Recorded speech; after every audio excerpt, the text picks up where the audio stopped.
เอามื้อนี้ทีมงานสะเจิดสิมาลองเพลงกันเก่าๆให้ฟังเนาะเป็นมิวสิกติงลาวยุค90ก็แล้วกันเอาซื้อเพลงมาส่งหักพันดาวมิวสิกโซน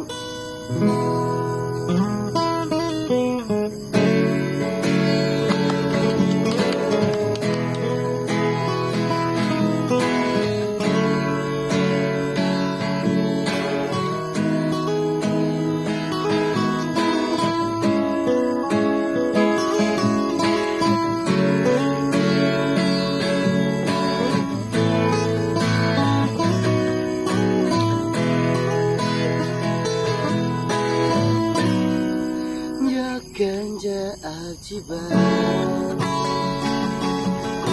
ใจแต่ต้องคิดถึงเขาทุกวันการฝันเห็นแต่ภาพเขามันเลย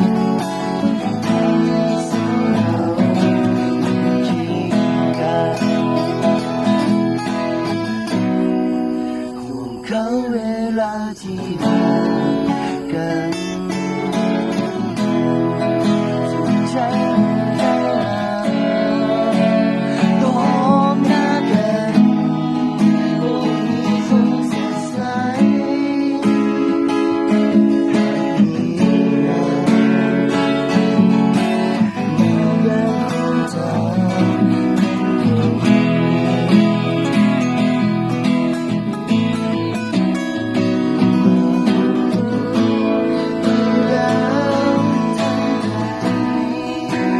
ได้แต่เก็บไปบอกกันบอกนะ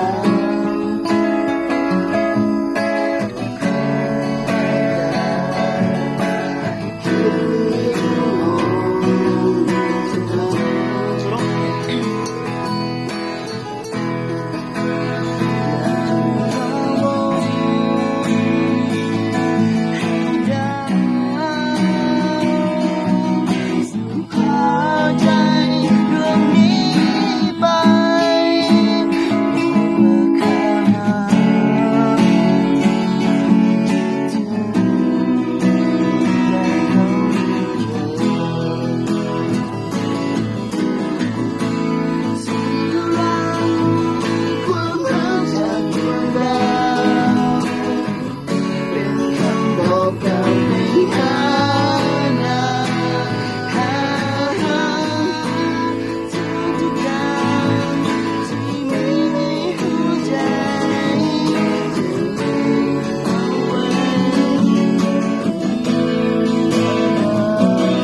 já fui eu